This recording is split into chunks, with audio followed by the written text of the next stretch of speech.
ഇന്നലെ യഥാർത്ഥത്തിൽ തണ്ണീർക്കൊമ്പനായിരുന്നു നമ്മുടെ ശ്രദ്ധാകേന്ദ്രം മുഴുവൻ. വയനാട് മാനന്തവാടിയിൽ നിന്ന് മയക്കുവെടി വെച്ച് പിടികൂടിയ തണ്ണീർക്കൊമ്പനെ ഇന്ന് ബന്ദിപ്പൂർ വനമേഖലയിൽ തുറന്നുവിടുമെന്നാണ് നമുക്ക് ലഭിക്കുന്ന വിവരം. ആരോഗ്യസ്ഥിതി പരിശോധിച്ച ശേഷമാകും നടപടികൾ. കർണാടക വനംവകുപ്പിന് കീഴിലെ രാമപുര എലിഫന്റ് ക്യാമ്പിലാണ് ഇപ്പോൾ ഈ കാട്ടാനയുള്ളത്. നമുക്ക് ഇന്നലെ തണ്ണീർക്കൊമ്പൻ സ്വൈര്യപകാരം നടത്തിയ പാടമില്ലേ, ആ പാടത്ത് നിന്ന് തത്സമയം ചേരുകയാണ് സുർജിത്ത് അയ്യപ്പത്ത്. Surjith, good morning. യഥാർത്ഥത്തിൽ ഇന്നലെ മുഴുവൻ സമയവും സുർജിത്ത് ഈ കൊമ്പൻ്റെ പിന്നാലെയാണെന്ന് എനിക്കറിയാം. കൊമ്പനെ കണ്ട് നിറഞ്ഞു കാണും അല്ലേ? ഓക്കെ, പറയൂ, ലേറ്റസ്റ്റ് ആയിട്ടുള്ള അപ്ഡേറ്റ്സ് എന്തൊക്കെയാണ്?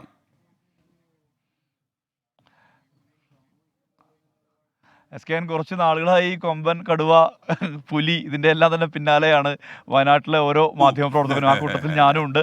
എന്തായാലും ബാബു ആ പാടത്താണ് ഞാനുള്ളത് SKN. കാരണം അതെ, ചെറാട് മലയിൽ ബാബു. എന്തായാലും SKN ഞാൻ ആ പാടത്താണ് നിൽക്കുന്നത്. ആ വയലിൽ, വാഴത്തോപ്പിൽ അത് നമുക്ക് കാണാൻ പറ്റുന്നുണ്ട്. ആകെ ചവിട്ടി മെതിച്ച് കുളമാക്കിയിട്ടിരിക്കുകയാണ് ഈ വാഴത്തോപ്പ് എന്നുള്ളതാണ്. നമുക്കത് കാണാം. ആനയുടെ കാൽപ്പാടുകൾ കാണാം. അതോടൊപ്പം തന്നെ ചവിട്ടി മെതിച്ച ഈ വാഴയുടെ തണ്ടുകൾ കാണാം. ഇത്തരത്തിൽ നിരവധി വാഴകൾ ഇവിടെ നശിച്ചിട്ടുണ്ട്. കാരണം പുറമേ നിന്ന് ഈ ആന ഇങ്ങോട്ട് ഇങ്ങനെ പോകുമ്പോൾ ആ ഒരു ഘട്ടത്തിൽ നമുക്ക് മനസ്സിലായത് അത്ര വലിയ രീതിയിലുള്ള പ്രശ്നമൊന്നും ഉണ്ടായിട്ടില്ല എന്നുള്ളതാണ്. പക്ഷേ ഇതിൻ്റെ അകത്തേക്ക് ഇന്ന് കയറിയപ്പോഴാണ് ഒരുപാട് വാഴകൾ ഈ വിധത്തിൽ നശിച്ചിട്ടുണ്ട് എന്നുള്ളതാണ് വ്യക്തമാവുന്നത്.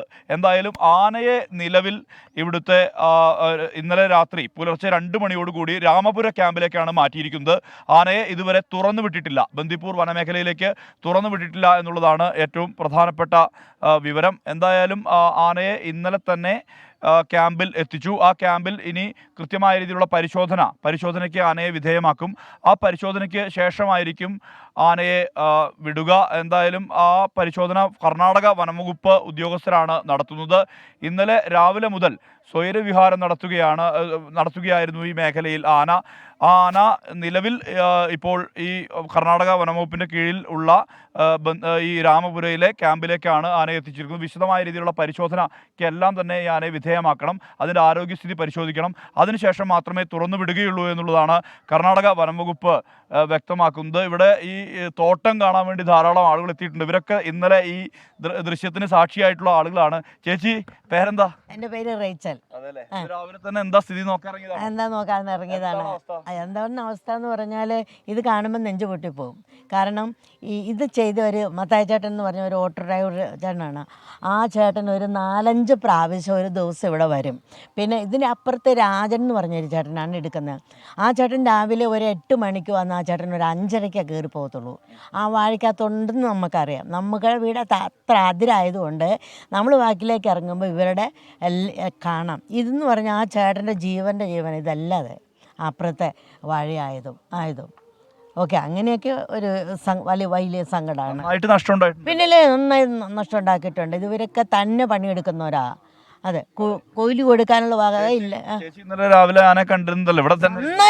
നന്നായി കണ്ടെന്ന് പറഞ്ഞാൽ ഇവരാണ് ആദ്യം വിളിച്ചു പറയണത്. ഇവരാദ്യം ഞങ്ങളുടെ വീട്ടിൽ വന്ന് പറഞ്ഞത് മോൻ്റെ ഭാര്യ. അപ്പം ഞങ്ങൾ എന്നിട്ട് എന്ത് ചെയ്തു, അപ്പോഴും പട്ടി കുരയ്ക്കുന്ന കേട്ടു. സാധാരണ ഇതിറങ്ങുമ്പോൾ പട്ടി കുരയ്ക്കും.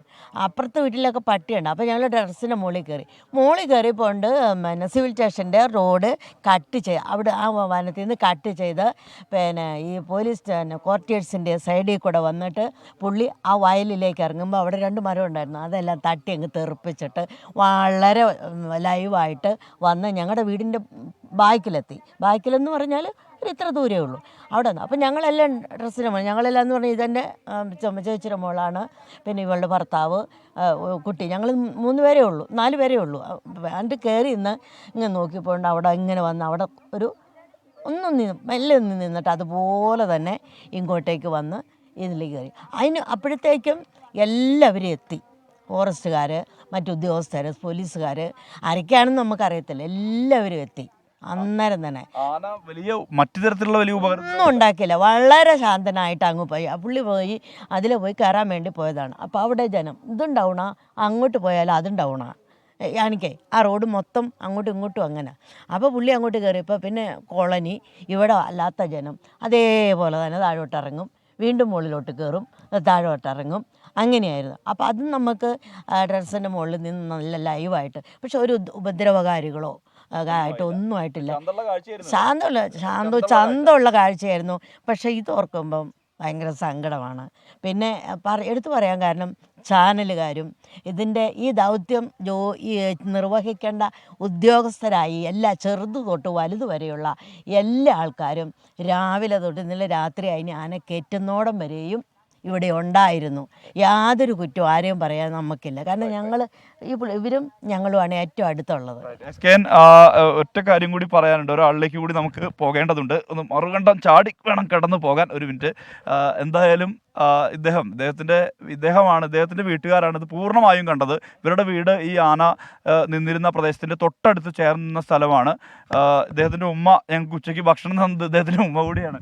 എന്തായാലും ആന വല്ലാത്തൊരു അനുഭവമാണ് ഉണ്ടാക്കിയതല്ലേ? തീർച്ചയായും. ഇന്നലെ രാവിലെ 8 മണി മുതൽ നമ്മൾ അതിൻ്റെ പുറകെ തന്നെയായിരുന്നു.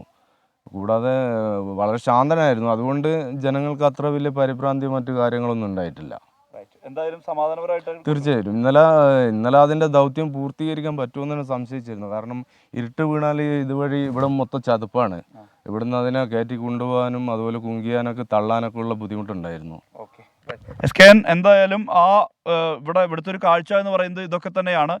അത്യാവശ്യം നല്ല രീതിയിലുള്ള കൃഷിനാശം സംഭവിച്ചിട്ടുണ്ട്. ഒരുപാട് വാഴകൾ ഒടിഞ്ഞിട്ടുണ്ട്. മത്തായി എന്ന പേരുള്ള ആളുടെ ഉടമസ്ഥതയിലുള്ള വാഴയാണ്. അദ്ദേഹം ഓട്ടോ ഡ്രൈവറാണെന്നാണ് ഈ നാട്ടുകാരെല്ലാം പറയുന്നത്. ആ നാശനഷ്ടത്തിൻ്റെ പരിഹാരം സ്വാഭാവികമായും വനംവകുപ്പ് നൽകും എന്ന് തന്നെയാണ് നമുക്ക് കരുതാൻ കഴിയുന്നത്. എന്തായാലും ആനയുടെ ആരോഗ്യനിലയിൽ ഒരു പരിശോധന നടക്കുന്നുണ്ട് കർണാടക വനംവകുപ്പിൻ്റെ ഭാഗത്തു നിന്ന്.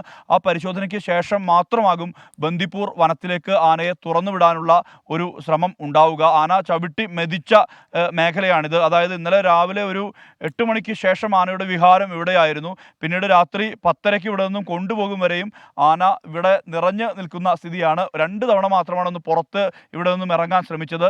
അത് ഒന്ന് ഉച്ചയോടുകൂടി ഒന്ന് പുറത്തേക്ക് ഇറങ്ങാൻ ശ്രമിച്ചു. അല്പം ദൂരെ പോയി അത് തിരിച്ച് ഇവിടെ തന്നെ വന്നു. പിന്നെ ഈ ദൗത്യം തുടങ്ങിയപ്പോൾ ഉത്തരവ് ഇറങ്ങിയ ശേഷം ഈ മയക്കുവെടി വെക്കാനുള്ള ദൗത്യം തുടങ്ങിയപ്പോൾ അത് അതിൻ്റെ മറുഭാഗത്ത് നേരത്തെ പോയതിൻ്റെ മറുഭാഗത്ത് ഒരു കുന്നിലേക്ക് മുകളിലേക്ക് കയറിപ്പോയി. വീണ്ടും വനംവകുപ്പുകാർ അവിടെ നിന്ന് ഓടിച്ച് താഴേക്ക് എത്തിച്ചു. ഇതിന് ശേഷമാണ് അതിനെ മയക്കുവെടി വെക്കുന്ന സ്ഥിതിയിലേക്ക് ഇന്നലെ വൈകിട്ട് 5:35 മയക്കുവെടി വെക്കുന്ന സ്ഥിതിയിലേക്ക് മാറിയത്. എന്തായാലും വനംവകുപ്പിന്റെ ദൗത്യം വയനാട്ടിലെ RRT സംഘത്തെ എത്ര അഭിനന്ദിച്ചാലും മതിയാകില്ല എന്നുള്ളതാണ്. എന്തായാലും ആ ദൗത്യം പൂർണ്ണമായ രീതിയിൽ തന്നെ വിജയിപ്പിക്കാൻ കഴിഞ്ഞു. ആനയുടെ ആരോഗ്യനില പരിശോധിച്ച് വരുന്നു കർണാടക വനംവകുപ്പ്. SKN. Thank you. പ്രേക്ഷകർക്ക് അറിയുന്നത് പോലെ ഈ ആന ഇന്നലെ സ്വൈര്യവികാരം നടത്തിയ മാനന്തവാടിയിലെ പാടത്തു നിന്നാണ് തത്സമയം സുർജിത്ത് അയ്യപ്പത്ത് ചേർന്നത്. ഇന്നലെ തണ്ണീർക്കൊമ്പൻ്റെ സ്വൈര്യവികാരം ഈ പാടത്തായിരുന്നു. അതുകൊണ്ട് തന്നെ ഒരുപാട് നാശനഷ്ടങ്ങളും കൃഷിക്ക് ഈ കൊമ്പൻ ഉണ്ടാക്കിയിട്ടുണ്ട്.